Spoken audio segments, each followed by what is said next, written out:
जय हिंद दोस्तों hello everyone welcome back to my YouTube channel नोंथांमोनखौ आंनि यूट्यूब चैनलाव बयखौबो खनसे बरायग्रोनाय जाबाय थ' नोंथांमोन जों दिनै सावरायगोन माने डिफेन्सनि बागै आरोना एसएससी जीडी कनस्टेबलनि बागै थ' बिदिब्ला नोंथांमोना भिडिअखौ नायलांबाय थादो थ' नोंथांमोन माने जोंनि उदालगुरि डिस्ट्रिक्टआव जिथुनाखि free training course recruitment training free जादोंमोन जीडीनि कनस्टेबलनि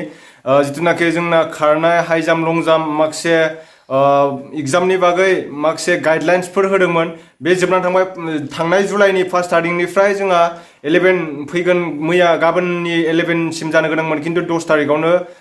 9 तारिखआवनो जोबनानै थांबाय दा जेबो नङा जिथुनाखि जोंहा उदालगुरि डिस्ट्रिक्टनि बाहेराव जिथुनाखि बिटिआरनि बाहेराव बिथांमोननि जायगायावबो माने डिस्ट्रिक्ट वाइज जागोन होनना बुंदों माखासे गिदिर गोलावफोरा दा जोंहा माखासे चिरां आरो क'क्राझार बाक्साफोराव जानो गोनां दंबावो बिथिंबो जागोन नोंथांमोना खाथियाव थानाय एसएसपि केम्पआव सुलुग लानो हागोन नोंथांमोना खबर लाबानो जाबाय नोंथांमोना खबर लाबाय था बेयाव जागोन आरो जिथुनाखि ट्रेनिं दा फ्रि कोर्स बेखौ बोरै खारो इन्टारभिउ होनायनि सिगां बोरै खारहैयो बोरै एग्जाम होयो बिनि फारसेल'सो फोरोंनाय जादों जायफोरा माने मिन्थिथारा बिथांमोना थांनो हागोन आरो जायफोरा मिथियो नोंथांमोनाथ' मिथिखायोआनोसै जायफोर इन्टारभिउ होखांनाय नोंथांमोनाथ' इन्टारभिउआव बोरै होयो बोरै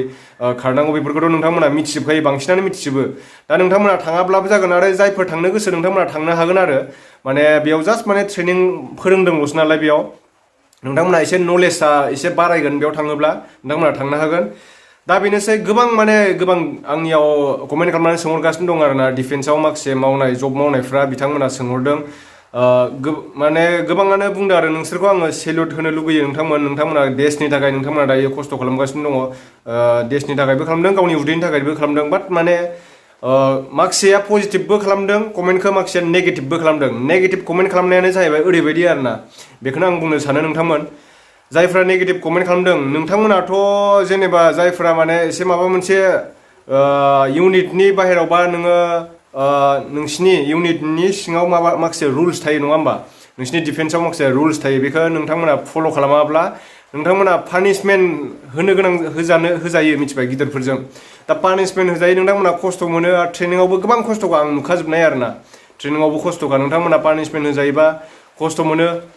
नोंथांमोननि खस्थ' मोननायखौ बै इयुन जेनेरेसन फैबाय थानाय गथ'फोरखौ नोंथांमोना जाहाथे डिफेन्सआव फैनाङा होननानै बेफोरबायदि दाबुं मिथिबाय मानो होनना बुङोब्ला नैबे थाइबा आसिखौ नुदोंना नैबे थाइबा आसिया मालाबाबो समान नङा नोङो जेनेबा नोंसो खस्थ' मोनबाय गुबुनाबोथ' थाइबा आसियाथ' समान नङा सोरबा सासेयाथ' डिफेन्सआव फैनो गोसो दं नों मटिभेसन होनांगौ नङा होमबा आं बेखौ सानो आरो दा नोंथाङा गाज्रि दामोन जाय माने बिदि कमेन्ट होदों आरोना नोंथाङा गाज्रि दामोन आं नोंनि नामबो लाया मानो होनना बुङोब्ला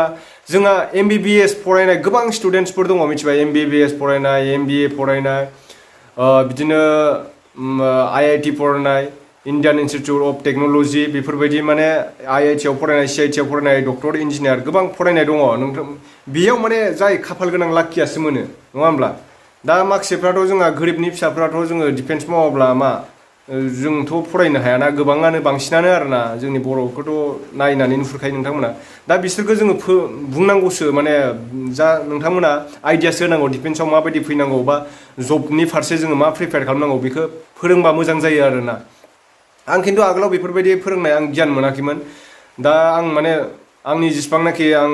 मोनदों बेखौ होनो लुबैयो नोंथांमोननो दा बेनोसै नोंथांमोना जाहाथे बिदि बुङा दा फैबाय थानाय इयुन जेनेरेसननि थाखाय गथ'फोरखौ मोजां फोरोंलांनांगौ आरो दा बे फ्रि ट्रेनिङा जायफोरा ट्रेनिं मोनखानाय बिथांमोना माने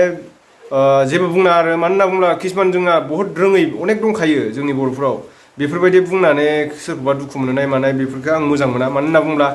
जोंहा दायो किसुमाना गोबाङानो सानदों गोबाङानो साख्रि मोनखासिगोन इरिगोन होननानै सानदों बे इम्पसिबोल नोंथांमोन मालाबाबो साननाङा दायो जास्ट ट्रेनिंल'सो फोरोंगासिनो दङ सोब जायगायावनो ट्रेनिं माने खायसेया बांसिनानो रोंथारा इन्टारभिउखौ बोरै होनांगौ एग्जामखौ बोरै होनांगौ बांसिनानो रोङा मिथिबाय दा जोंहा SSBफोरा जिथुनाखि सशस्त्र सीमा बल होनना बुङो SSBनि फुल फर्मआ बेयाव माने भुटान बर्डारनिफ्राय लानानै वेस्ट बेंगल ओरै माने सोनाबसिम जोंहा बे SSB जिथुनाखि बे आसामाव बे बिटिआर ओनसोलाव बर्डार दङ बिथांमोना दा जोंखौ ट्रेनिंखौ फ्रि होगासिनो दं नोंथांमोना ट्रेनिंखौ ला बिनि उनाव जोंहा माखासे भेकेन्सि ओंखारगोन मिथिबाय जीडी कनस्टेबलनि आरोना नोंथांमोना जायफोर 10 पास जानाय नोंथांमोना कनस्टेबलाव थांनो हागोन जीडीआव ओमफ्राय जायफोर BA माने जायफोर ग्रेजुएसन जानाय नोंथांमोना साइन्स फरायनायानो जा इक'नमिक्स माने माबाफोरानो जा आरोना साइन्स फरायनाय ओमफ्राय आर्ट्स फरायनाय बिथिं कमार्स फरायनायानो होन जायफोर ग्रेजुएसन जानाय नोंथांमोना एसआई माने साब इन्सपेक्टर बेनिफ्राय नोंथांमोना कमान्डिं एसिस्टेन्टआव एप्लाइ खालामनो हागोन आरोना एसिस्टेन्ट कामान्डेन्ट बेयाव एप्लाइ खालामनो हागोन ओमफ्राय बिनि उनाव जायफोर माने जिडिनि थाखाय एग्जाम होनो सानदों नोंथांमोना कनस्टेबलनि थाखाय नोंथांमोना बे बुक्सखौ बायनानै ला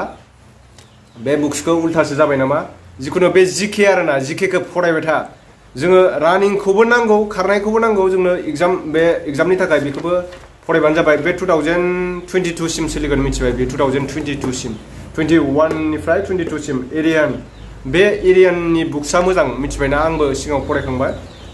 दा आं दाखालि बावैसो बायनानै लाबोदों बेखौ बारा गोबाव जायाखै दा नायजेनाखैनो आङो बे बुक्सखौ मिथिबाय नोंथांमोना नायबानो जाबाय बेखौ बेनिफ्राय नोंथांमोना आरो एग्जामनि थाखाय मा प्रिपेयार खालामनांगौ नैबे एसएससि कनस्टेबलनि आं हिन्दीयाव लाबोदों दै आङो इंलिस मिडियाम फरायनाय नङा नालाय बर' मिडियाम फरायनाय नालाय आं बेखायनो हिन्दीयाव लाबोदों इंलिसखौ रोंनाया माने 50% बुजियो आरोना दा 50% बुजियोब्लाबो माखासेखौ जों किसुमान वर्ड्सफोरखौ जों बुजिजोबनो हायाना हिन्दीयावबा जोंहा बुजिजोबो आरोना आङो हिन्दीबो लाखानाय नालाय जोंहा एसएससिनि कनस्टेबलनि थाखाय स्टाफ सेलेक्सन एन्ड कमिसन होनना बुङो एसएससिनि फुल फर्मा स्टाफ सेलेक्सन एन्ड कमिसन बेयाव बिसोरो माने सेलेक्ट खालामना हरो एसएससिनि आन्डाराव डिफेन्स बिदिनो 6-7थासो डिफेन्स दङ जोंहा नोंनि गोसो नों सेलेक्ट खालामनानै बबेहाय एग्जामखौ नों होनो हागोन जिथुनाखि फर्म फिलआप माबा खालामगोन ना नोंथाङा एप्लाइ खालामगोन इन्टारभिउनि थाखाय फर्म एप्लाइ खालामगोन अब्लानो नोंहा सेलेक्ट खालामनांगोन आरोना बिएसएफ थायो बेयाव एनआइए थायो सिआइएसएफ थायो आइटिबिपि थायो एसएसबि थायो सिआरपिएफ थायो आसाम राइफल्स थायो आरोना बेयाव नोंथांमोना बे बुक्सखौ फराय बेयाव माखासे कारेन्ट एफेयार्स होनाय थागोन कारेन्ट एफेयार्सनिबो दङ बिदिनो हिस्टरि माने कारेन्ट एफेयार्स बेफोरबायदिनो जिकेफोरबो थायो आरोना मेथ्सफोरबो थायो जिके मेथ्स नोंथांमोना बेफोरखौ फरायबानो जाबाय फर एग्जाम्पल माने जेनेरेल नलेजाव नोंहा रिजनिंआव 25 मार्क्सनि थागोन मिथिबाय ओमफ्राय जेनेरेल एवार्डनेस जायफोरा माने आसामनि बा इण्डियाननि बिथोराव जायफोर माने एवार्डनेस मोनगिरि अलंपिक मोननाय बायदिसिना बिदिनो सोर पलिटिक्सआव लिडारमोन बायदिसिना बेफोरबायदिनो फैगोन आरो बेफोराव 25 मार्क्सनि फैगोन बेनिफ्राय मेथामेटिक्सआव फैगोन 25नि मेथ्सबो बानायना फैगोन जेनेरेल इंलिश एन्ड हिन्दी बेयाव 25 मार्कनि फैगोन बेयाव माने 90 मिनिट्स होनानै दोनदों आगोलावथ' आङो नन टेक्निकेलखौ बेखौ 2 घन्टानि होनो मोन्दोंमोन आरो दा 90 मिनिट्स होदों जिथुनो 1 घन्टाबो जानो हागौ टाइमा दा नोंथांमोना बेखौ फरायबानो जाबाय एग्जाम्पलाव मोनसे होनो हायो माने ओरैबायदि फैयो आरोना हमना ला थाइसे गय फिथाइ बे थाइसे गय फिथाइखौ खावब्रै दानखावगोन खावब्रै जायो दानखावबा दा बेनिनो मोनसेल' बाहागोखौ दानखावबाय आरो दानखावनानै बेलेग साइडथिं दोनथ'बाय खावथाम थाबाय बे मोनसे खावसेखौ बेलेगथिं दानखावनानै दोनथ'बाय बे दानखावनानै दोनथ'नाय बायदि गय बायदिनो बेलेगखौबो माने खावस्लां बेलेग मडेलनि दानखावनानै दोनबाय आरोना मोनब्रै दानखावनानै दोनगोन आरोना फर एग्जाम्पलाव होदों दे आङो मोनब्रै दानखावनानै दोनगोन बेलेगथिं गयखौ दा बे नैबे दानखावनाय गयनिफ्राय नैबिथिं दानखावनानै दोनहरदो आरोना बेलेगथिं दोनहरथ'बाय दा मोनब्रै दोनबाय आरोना अबे मोनसेया बे गयाव सोफिनबा बेयो रोजोब जाफिनगोन गय फिथाइ जाफिनगोन आरोना गथा जाफिनगोन नों बेखौ सायख'नांगोन आरोना नैबिथिं मोनब्रै दङ खिन्थु नैबे दानखावनाय गयनिफ्रायनो नैबेयाव मोनसे लाबनाय दङ एन्सारा बेयाव मोनब्रै दं नालाय मोनसे दङ ओमफ्राय माखासेया बिदिनो खावस्लां दानख्लाबला जोबनाय आरो बेलेगनिफ्राय लाना फैनाय दा बे कारेक्ट एन्सारखौ नोंथाङा सोनांगोन आरो बेयाव होमबासो बेबायदि टाइपनि फैयो आरोना अबजेक्टिभ टाइपनि फैयो थ' नोंथांमोन दिनैनि भिडिअआ एसेनोसै नोंथांमोना आंनि चेनेलखौ दिनैसो नायदोंब्ला नोंथांमोना साबस्क्राइब खालामनानै ला बेजों लोगोसे बेल आइकनखौ थुना होबानो जाबाय जाहाथे आं गोदान माबा मोनसे आपडेट मोनबानो नोंथांमोननिसिम लाबोनो आं नाजागोन नोंथांमोना आंनि गोदान भिडिअखौ मोननो थाखाय बेल आइकनखौ थुना होबानो जाबाय आरो आङो मोजां आपडेट मोनबानो लाबोगोन आं नोंथांमोननिसिम थ' बिदिब्ला नोंथांमोन नेक्स्ट भिडिअ थाबैनो लोगो मोनफिनगोन जय हिन्द